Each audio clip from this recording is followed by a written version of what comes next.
Bonjour, nous sommes aujourd'hui, nous sommes certainement le 22, il me semble, et nous sommes le... mettre ma casquette correcte. Et puis nous sommes samedi, et journée très calme, et pour finir ensoleillé. On va avoir de belles couleurs ce soir. Et ça commence, ça y est, on sent que à partir d'aujourd'hui, ça commence à sentir le printemps. Et l'ambiance change. C'est la fin de l'hiver, on le sent. Déjà, il fait beaucoup plus doux. Et les couleurs sont, vous allez voir, les couleurs commencent à être belles en ce moment. Le ciel, voilà, c'est dégagé. Il n'y a pas trop de traînées, non, ça va. Donc, plutôt bien. Plutôt... De ce côté-là, ça va plutôt dans le bon sens. Et on voit le soleil derrière. Non, c'est chouette. Et là, ça me permet justement de sortir un peu plus tard. Et donc, de pouvoir profiter de ma journée et de faire cette vidéo en fin de journée au crépuscule. On approche du crépuscule et j'adore ce passage du jour vers la nuit parce que j'aime bien les transitions. J'ai le goût des transitions et la transition de la journée, du jour vers la nuit me plaît. Cette période-là. On sait que c'est la période bleue, c'est la période magique. On sait que c'est pareil pour l'aurore. C'est exactement pareil. Quand on passe de la nuit au jour, c'est aussi magique. Il faut être matinal, mais c'est des instants précis dans la journée qui comptent, surtout sur le plan occulte. Vous savez que les rituels étaient faits toujours dans cette phase intermédiaire, jour-nuit, nuit-jour, toujours. Et quand je dis les rituels, je parle aussi des prières. C'est très important. Et il faut être toujours en osmose avec ces moments-là. Il nous reste que ça. Il nous reste ça, et il nous reste peut-être que ça. Et parfois, on n'y prête guère attention. On ne réalise pas.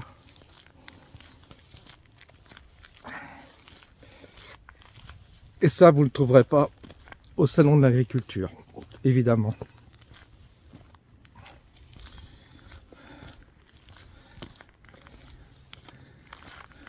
Nous allons donc commencer par remercier tous les nouveaux abonnés qui nous ont rejoints.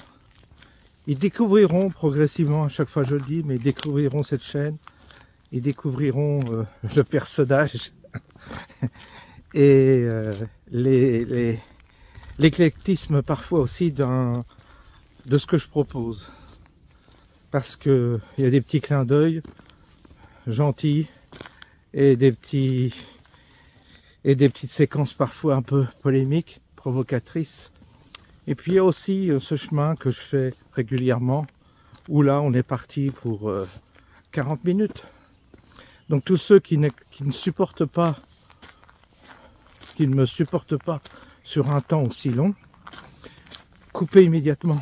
Parce qu'hier, il y a encore quelqu'un qui m'a dit ah ben c'est trop long 40 minutes, c'est trop long. J'ai dit, prends pas c'est un commentaire inutile parce que tu vois que c'est affiché 40 minutes. Donc viens pas me dire que c'est inutile. Si moi j'estime que c'est utile pour moi, c'est que c'est utile. Donc j'ai parfois 5, 6, 7 000 vues. Donc il y a des gens qui estiment que c'est utile. Sinon tu n'as pas 7 000 personnes qui regardent cette vidéo. Et donc t'as le mec ou la nana qui se prend la tête à te marquer « Ah mais elle est trop longue votre vidéo !» Mais non, mais j'en fais des courtes, j'en fais des longues, j'en fais pour tous les goûts. Mais moi, t'as pas à venir à me dire si c'est trop long ou pas. Je précise, si tu vois que tu le vois indiquer le nombre de minutes sur la vidéo, bah tu regardes pas. C'est tout, c'est quand même pas compliqué la vie. Pourquoi tu t'emmerdes à faire un commentaire pour dire à quelqu'un qui fait des vidéos, qui prévient d'ailleurs son auditoire que cette vidéo va être longue et que donc si ça t'intéresse pas, tu coupes, tu vas sur une autre chaîne ou tu vas faire du tricot, t'en sais rien, du jardinage, mais tu évites ce genre de commentaire qui est rien. Donc, si tu fais un commentaire comme ça, je te bannis la chaîne parce que c'est un commentaire idiot. Et cette chaîne, j'aime bien bannir les commentaires idiots pour pas qu'ils reviennent. Ça fait partie du tri nécessaire. On est obligé de trier. À des avions. Bon. Et vous verrez, il y a quand même... ça va ce soir. Ça va. Il y a quand même de belles couleurs. Donc, vous allez en participer. Vous voyez ? C'est le coucher du soleil. On entend les oiseaux. Ça y est, il y a beaucoup d'oiseaux là. C'est beau les nuages comme ça.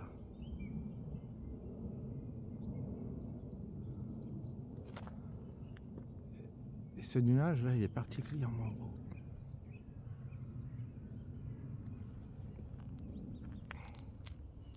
Je ne sais pas si on aura, quand on sera mort, des beaux paysages comme ça ou des belles lumières comme ça. J'espère quand on quitte ce monde qu'on en trouve un autre qui est beau aussi. Ce serait dommage que ce soit que sur Terre qu'on puisse profiter de ce ravissement. Mais on verra, on peut pas savoir. Hein. Donc voilà, donc vous en avez pour 40 minutes de blabla, comme disent certains. C'est du blabla, oui. Alors... il y a eu, j'ai vu que ce matin, il n'y avait pas eu beaucoup, il n'y avait pas eu la foule pour faire le tour, pour manifester contre les ZFE et faire le tour inverse, faire le tour de la mairie en sens inverse des sens d'une aiguille. Oh là, fatigué. Donc, bah non, il n'y a personne, quoi. C'est un fiasco total, évidemment. Pourquoi? Parce que c'est compliqué de mobiliser. Daniel Guichard, oui, qui a une notoriété,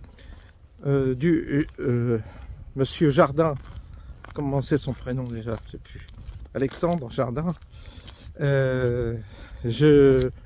son œuvre est utile, il fait beaucoup de bien, et il défend des gens qui ont peu de moyens, qui ont besoin de leur voiture, mais si les gens concernés, c'est-à-dire ceux qui ont des critères 3, sont pas gênés par cette disposition, ça sert à rien de se prendre la tête pour eux. C'est à eux, avant tout, de défendre leurs propres intérêts. C'est pas aux autres de défendre les intérêts de ceux que ça intéresse pas. Et après, ça sera la critère 2, vous inquiétez pas. Puis un jour, ce sera la voiture qui sera interdite. Donc c'est progressif. Donc il faut pas être égoïste. Encore faut-il que ceux qui sont concernés se mobilisent. Et si ceux qui sont concernés ne se mobilisent pas, c'est vrai que ça ne motive pas les autres non plus. C'est un petit peu le problème. Mais j'ai l'impression que ça ne marche pas. Je pense que les gens, je sais pas, et pourtant à Lyon, il paraît que ça y est, ça commence à verbaliser. Hein. Mais la population est inerte, il n'y a rien à faire. C'est comme ça. Ça ne marche pas. Autant les gilets jaunes avaient quand même fonctionné. Ça avait démarré, mais là, c'est pour ça qu'on ne peut pas reproduire. Hein. Ce qui a marché une fois ne remarche pas une deuxième fois. Et ils le savent peut-être. Donc, anesthésie totale du peuple qui, comme l'agneau qu'on mène à l'abattoir, bah, a décidé d'aller à l'abattoir tout content qu'on l'exécute, quoi, qu'on lui tranche la tête. Il est content. Mystère. Bon, c'est comme ça. C'est comme quoi peut-être que les mouvements comme ça doivent être plus ou moins provoqués. Enfin, c'est pas spontané, hein, un mouvement. Il faut je sais pas. Est-ce que ça existe la spontanéité? Est-ce que les gilets jaunes c'était vraiment spontané? On se pose des questions parce que là, il y a des motifs, il y aurait des raisons de. Enfin, vous me direz que ce qui est proposé, faire le tour de la mairie. Encore faut-il faire le tour, je disais, c'est pas toujours le cas. Puis c'est un peu ridicule, quoi, les mains dans les poches en plus. Et je pense que ceux qui sont à l'initiative sont gentils, c'est bien, mais je pense qu'ils ont pas la psychologie ils n'ont pas cerné la psychologie en ce qui concerne des manifs ils n'ont pas de professionnalisme dans la question. Il faut aller voir un peu les filles, les gauchistes, ils connaissent les ressorts pour mobiliser des troupes. Ils savent comment il faut faire. Mais sur ce plan-là, ils se sont pas mobilisés. Vous avez vu la gauche, l'extrême gauche? Rien sur les ZFE. Que les gueux ne puissent pas venir en ville, ils s'en balancent. Pourquoi? Parce que l'extrême gauche ou la gauche, ils ont leurs esclaves maintenant en centre-ville, c'est-à-dire ils ont les émigrés qui leur lèchent le cul, et eux ils sont déjà équipés de voitures électriques, ils ont les moyens, parce que la plupart sont cadres, ont des bonnes situations, ils ont des appartements en ville, donc ils sont pas du tout concernés par les gueux. Puis ils savent que les gueux votent à 60% à droite, donc ça les intéresse pas de défendre ces gens-là. Ils connaissent leur clientèle. Eux, ce qu'il faut, c'est beaucoup d'émigrés en centre-ville qui s'arrangent pour loger. Donc, ils ont droit au logement, les émigrés, pas les Français, pas les gueux, qui sont obligés de venir avec leur voiture. Et puis, eux, ça leur permet d'avoir du personnel bon marché. Donc, c'est pour ça que la gauche ne prend pas la défense des gueux qui vivent comme ça en zone périurbaine. Mais on leur a beau... Là aussi, on se répète. Hein. Vous allez me dire, on se répète, oui, on se répète. Aujourd'hui, j'ai vu qu'à Mulhouse, il y avait eu aussi un gars qui avait à nouveau poignardé des passants au marché. Voilà. Bon. Le français se fait poignarder, c'est pas un problème. Et puis c'est pas du tout, évidemment, un attentat. Faut pas faire d'amalgame avec l'islam, etc. Donc on connaît. Ça aussi, c'est toujours pareil. Donc on passe à un autre chapitre. Il n'y a pas eu d'enfants tués. Bon, ça va ce week-end. Pas encore. Attendez, le week-end n'est pas fini. Qu'est-ce qui se passe? Ben, y a Macron qui fait la leçon à Trump, alors dans un exercice d'un ridicule, d'un ridicule absolument époustouflant, il fait sur TikTok la leçon à Trump. Il dit comment il faut négocier avec Poutine. Puis en même temps, il dit que nous, on va aller défendre l'Ukraine face aux Russes. Voilà, puis il faut forcer Poutine à tout ça. Il prend des airs de Matador sur son TikTok, qui est un support pour ados, et il fait une scène. Il est en train de se produire. Il est en train de se produire lui-même dans une scène absolument ridicule. Et vis-à-vis de l'Algérie, rien. Les Algériens le prennent pour un con, le piétinent, le rabaissent, et vis-à-vis de l'Algérie, il se couche comme une merde, et il prétend donner des leçons à Trump concernant une négociation de paix avec l'Ukraine, avec la Russie. Je ne sais pas si vous voyez un peu le grotesque de l'affaire. Ça en devient, mais presque... Moi, je dis, on est dans un film. Hein. Moi, j'ai l'impression d'être dans un film, hein, dans un cartoon, dans un manga. C'est pas le réel, c'est pas le monde réel, c'est pas possible. C'est autre chose. On vit dans autre chose. Il y a tout qui... Vous savez, il y a quelque chose qui déconne quand même. Les choses vont vite, très très vite dans un sens, et dans un autre sens, on a l'impression que ça bouge pas. Il y a comme une paralysie, une inertie. Il y a comme deux forces qui se confrontent. Il y a l'inertie d'un côté, dont la France est vraiment maître, est passée maître, et puis vous avez une dynamique aux États-Unis qui se met en route, et qui semble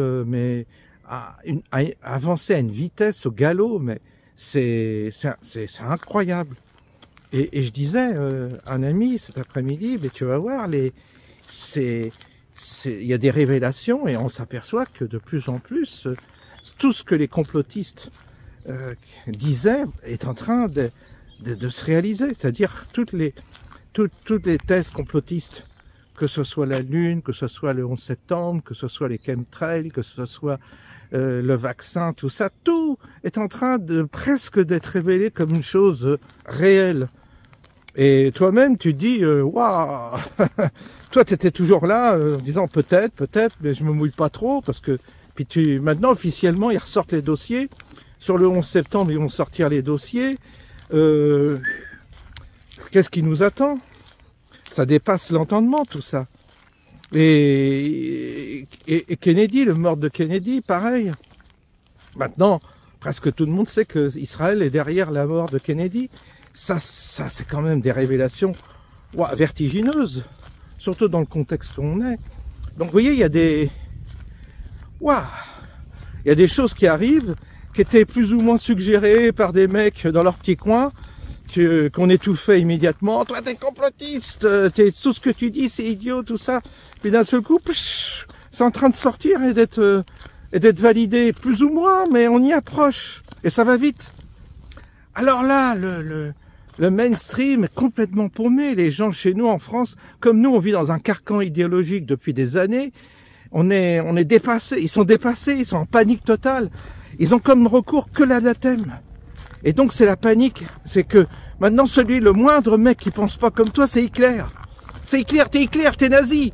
Comme le Steve Bannon qui a levé le geste comme ça, la main, et nazi, geste nazi, le petit le petit Bardella qui se tire, qui rentre à la maison vite, qui reprend l'avion, la queue entre les jambes, ouais, nazi, et puis t'as les autres qui reprennent en cœur, oui, c'était un... Ils sont devenus fous, quoi. Ils paniquent total. Pourquoi? Parce que tous, ils étaient dans des carcans presque conventionnels, dans lesquels ils progressaient tous. Ils faisaient leur soupe. Machin fait sa soupe, l'autre fait sa soupe. Et je vais sur France Inter, et je vais sur C5, et je fais mon petit cinéma. Et puis, d'un seul coup, tu vois qu'ils sont tous corrompus, tous achetés, tous perfides. Ils sont tous dans le mensonge, et le théâtre, c'est fini, quoi. Il y a le rideau qui est en train de tomber, tu t'aperçois que ce sont tous des comédiens, qui sont tous dans un show, quoi. C'était un show, en fait. Et c'est drôle d'un seul coup de faire face à quelque chose d'aussi d'aussi manifeste, quoi, d'aussi... Maintenant, les masques, on te dit que les masques, ça sert à rien. Ça y est, ça va être validé. On va te dire que, ça y est, aux États-Unis, ils parlent d'interdire le vaccin ARN messager. Ça y est, l'interdiction va se faire. Et nous, on va continuer à vacciner avec un poison. Et ça va continuer. Parce que nous, on veut pas. Ah non, on veut tenir absolument tous ces... Ils vont trouver des explications pour dire que nous, c'est nous qui avons raison. Et on va tous crever, de toute façon. Parce qu'on adore ça, être malade chez nous. On adore créer des cancers, des maladies cardiovasculaires et tout ça. On aime bien que nos gamins tombent malades, et des paralysies faciales, des maladies de Charcot et tout ça. On adore ça. On continue parce qu'on a tellement été choyé par notre bourreau que presque on s'y attachait. Le Français, il adore son bourreau parce que il accepte pas celui qui vient lui ouvrir la cage pour le libérer, pour qu'il soit libre, pour qu'il libère son esprit, pour qu'il libère sa mentalité, pour qu'il se libère lui-même. Il accepte pas. Et donc, il reste attaché à son bourreau. Non, c'est mon bourreau qui a raison, c'est mon bourreau. Celui qui veut ma mort, il est bien. Celui qui veut me tuer, il est bien. Celui qui veut me rendre malade, il est bien. Celui qui veut me dépouiller de mon argent, il est bien. On va tout te dépouiller. Ils comprennent pas, les Français. On va les dépouiller, que ce soit en droit de succession, en taxes. Vous avez vu pour les auto-entrepreneurs, allez, paf, on les zigouille, et ça continue, Et vous apercevez que l'AFD finance des projets à l'extérieur complètement farfelus, on finance pour le wokisme, tout ça, des conneries, et des milliards passent comme ça, et toi, on te rince, on te prend ton pognon, on te fait travailler au SMIC, et en plus, tu crèves la dalle. Mais le Français adore ça. Il adore se faire baiser, il adore. Son bourreau, il adore. Et toi, quand t'arrives, tu lui proposes une ouverture, tu lui dis, tu sais, tu devrais faire attention. Non, il veut pas t'écouter, surtout pas. Combien, moi, j'ai dit à un copain, je disais, mais te fais pas vacciner. Il a le choix, en plus. Ah non, il a fait les 3 doses. Ah, maintenant, il regrette. Non, parce que il faut aller vers son bourreau, c'est normal. C'est normal, c'est logique. Il faut surtout pas que tu donnes du crédit à celui qui éventuellement cherche à te faire du bien, à te sauver. Celui qui te lance une bouée, tu lui craches à la gueule, c'est normal. C'est normal que tu craches à la gueule à celui qui te lance une bouée. Celui qui t'ouvre les yeux, tu ne l'aimes pas. Tu veux vivre dans ton aveuglement. Tu veux être confiné dans ta petite cervelle, dans ta petite case, complètement fermée à la réalité, aux vérités. Tu ne veux pas. Tu continues obstinément à te persuader que ton bourreau te veut du bien. C'est ce qui se passe en France. Donc c'est presque une pathologie collective dans laquelle les gens sont pris et il n'y a rien à faire pour les sauver. Tu viens les secouer, tu viens les réveiller, tu dis mais regarde, il y a des preuves, il y a les preuves, il y a les preuves. Il ne veut rien savoir. Tant que BFM, LCI et machin, bidule chouette lui dit que c'est comme ça, il ne veut pas changer. Alors, le jour où toute cette communauté audiovisuelle va être virée, parce que ça va arriver, et va s'installer un nouveau discours, va s'installer une nouvelle, évidemment, de nouveaux journalistes vont prendre le pouvoir, et certains vont dire, et là les gens vont être terrorisés, parce qu'ils vont s'apercevoir qu'ils ont été des cocus, mais à un point phénoménal. Vous vous rendez compte que aujourd'hui t'as les agriculteurs, les éleveurs, tout ça, ils vont tous crever. C'est évident, avec les accords de libre-échange, l'Ukraine, tout ça, ils sont morts. Ben, ils continuent à faire les clowns au salon de l'agriculture, ils continuent à faire des selfies avec Macron. Ah oui, ils sont gentils, ils donnent des bouts de saucisson, tout ça à Macron, puis ils sont contents, ils sont là, ils rigolent avec les petits bérets, ça fait paysan, le petit béret, hein. Puis on parle un peu paysan, puis ça fait la France d'autrefois. Tu vas crever, mais tes gens, tu viens quand même. Ah, parce que tu viens réclamer, parce que des fois que tu passes à la télé, ils sont tellement contents quand ils passent à la télé, qu'on les voit. Ah, t'as vu, je suis passé à la télé. Ils disent comme ça aux autres qui sont restés à la ferme. Ils sont contents. C'est ça le paysan d'aujourd'hui. C'est pas un être, comment dire, éclairé qui est conscient des choses. Non, bah non, parce que sinon il serait pas là où il en est, il n'aurait pas crevé. Ils sont tous en train de crever, mais ils y vont à pieds joints. Ils sont contents. Et t'as les malins qui se cassent dans le syndicalisme, qui se mettent au syndicat, tout ça, ils sont cons. Il y a des malins toujours. Quand t'as un système qui s'effondre, il y a toujours des moyens d'en tirer des profits. Eh oui.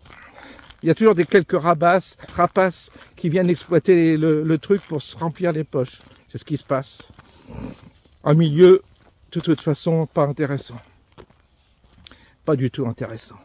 Il faut voir que ceux qui meurent, c'est qu'ils ont voulu leur mort.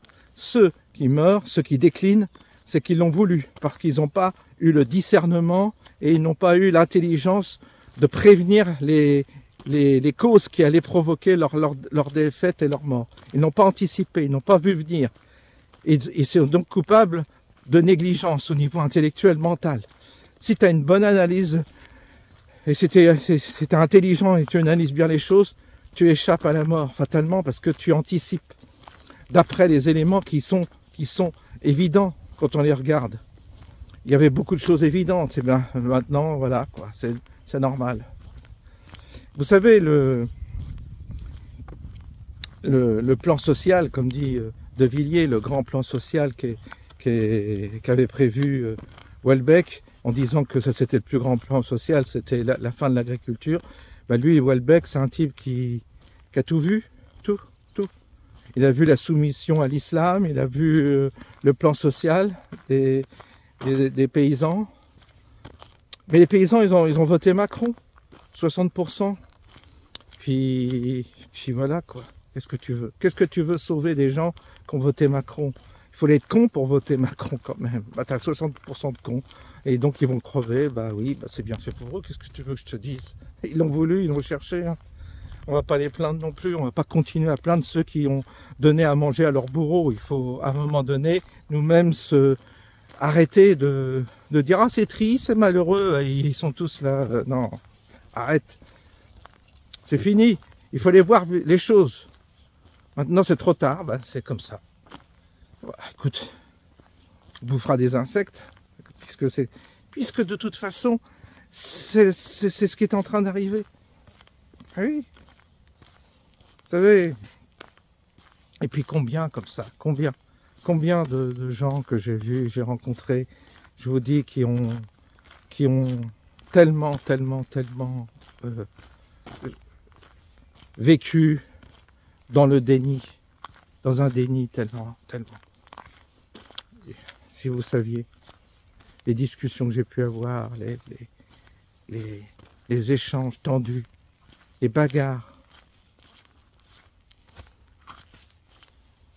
C'est pas faute d'avoir essayé de jouer mon rôle, d'essayer d'alerter, d'essayer de prévenir, d'essayer de conseiller, souvent de conseiller, d'essayer de conseiller des alternatives, quoi, de donner des éléments pour que justement on ne...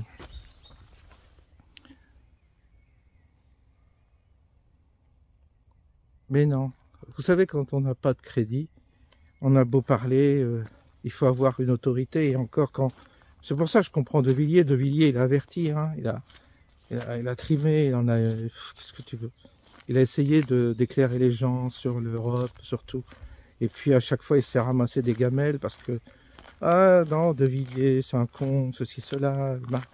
On l'a rendu avec les guignols de l'info, ils l'ont ridiculisé, le vicomte, machin. Donc il est resté droit dans ses bottes, on peut dire aujourd'hui. Tout ce qu'il dit, quand on repasse toutes les archives le concernant, il avait raison sur tout. Comme Le Pen, mais d'une autre manière. Et lui, il n'a pas provoqué, vous voyez, comme Le Pen. Et il n'a pas eu... on disait, ah, Le Pen, il ne veut pas le pouvoir parce qu'il provoque. Mais lui, il n'a pas provoqué, De Villiers.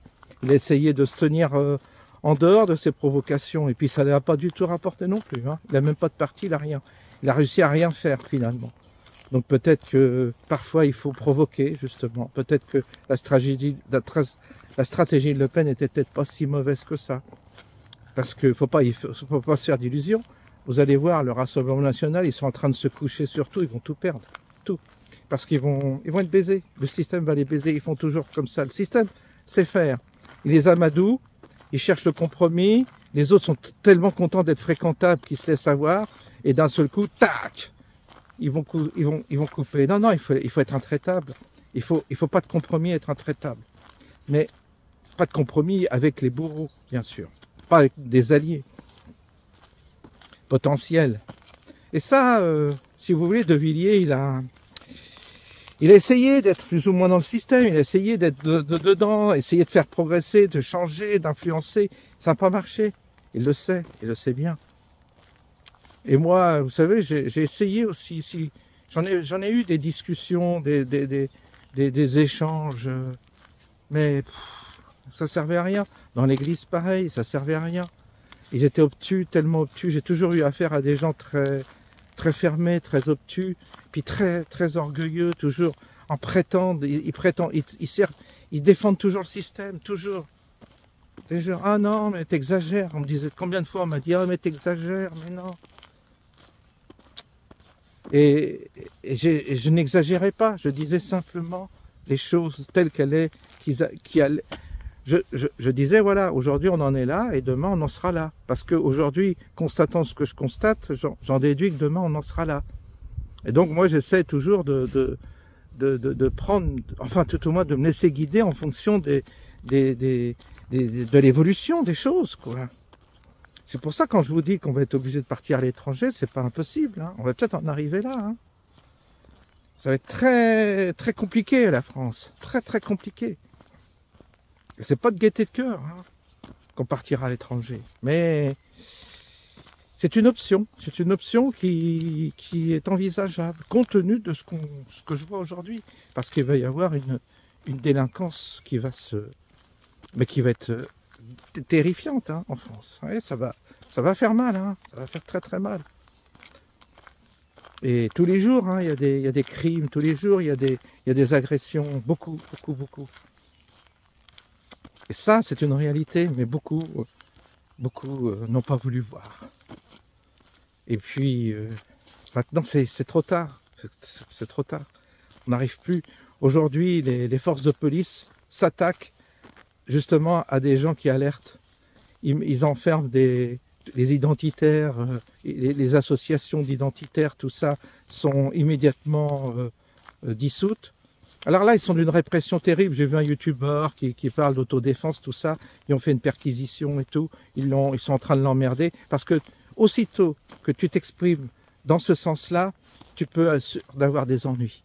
Par contre, tous les délinquants, tous les islamistes, tout ça, eux, c'est carte blanche. On les laisse faire. Donc il y a 2 poids 2 mesures, comme ils font en Allemagne, comme ils font en Angleterre, c'est-à-dire qu'ils vont persécuter le petit blanc qui alerte, qui est contre justement cette décadence. Alors là, ils vont pas hésiter, hein, ils vont envoyer les grands moyens, garde à vue, perquisition et tout. Et puis les racailles, tout ça, ils y touchent pas du tout. Et donc, ils sont très soft avec les racailles, avec ceux qui trichent. À partir du moment où tu es étranger et tu profites du système et tout, les juges, ils sont très cléments. Par contre, si tu as le malheur d'être un blanc qui cherche à défendre ton territoire, là, tu es fusillé par le gouvernement, fusillé, traîné dans la boue, persécuté. Donc, c'est là où... Et ça, c'est pareil en Angleterre. Ils ont informé des gens parce qu'ils mettaient un truc, soi-disant haineux, sur leur Facebook, tout ça. Ils ont été les perquisitionner chez eux, les emmerder, amendes, prison pour certains. Il faut voir la chasse aux sorcières qu'il y a en ce moment en Europe. Donc elle est dangereuse, l'Europe, en ce moment. Parce qu'elle vient persécuter les gens, justement, qui sont là pour alerter. Mais le Français, qu'est-ce que vous voulez? Les Européens ont choisi leurs dirigeants. Les Français, pareil, ils ont choisi ce système. Bon, bah, c'est un peu... Ils ont la monnaie de leur pièce, qu'est-ce que vous voulez? C'est pas... Faut pas les plaindre. Tout le monde a la monnaie de sa pièce. Il fallait, à un moment donné, voter correctement. Il y a eu des occasions, on pouvait voter correctement, se défaire de ça. Aujourd'hui, ça devient très compliqué. Puis ils nous ont foutu Bardella dans les pattes, et ça va pas être facile à contourner cet obstacle-là. Parce que je pense que c'est un élément infiltré qui est là pour déstabiliser justement le populisme, le parti populiste. Ils savent que Bardella, il va trahir, c'est évident. Il est prêt déjà à trahir. Et les gens se feront avoir, une nouvelle fois. Donc c'est un peu ça la galère, en fait, tout de suite. Donc c'est un peu grave, hein, ce qui se passe. Alors, évidemment, dire tout ça, c'est pas encourageant. À chaque fois, vous dites, ah bah oui, ça nous donne pas le moral, ceci, cela. Bah oui, c'est bien, mais on en est... Il n'y a pas d'éléments en France pour l'instant qui nous apportent des éléments. Il n'y a pas d'éléments qui peuvent nous suggérer qu'on puisse avoir le moral. C'est pas possible, il n'y en a pas. Et donc, ça va continuer. Tant que les gens vont adouber leurs bourreaux, tant que les gens vont voter pour leurs bourreaux, bah, ça ne peut pas aller mieux. C'est logique, non? Mais ils y sont attachés, je vous dis, ils sont attachés à ceux qui leur font du mal.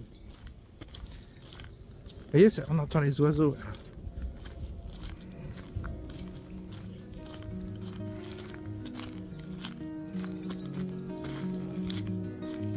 On va se quitter, je vous souhaite un bon dimanche demain et à bientôt.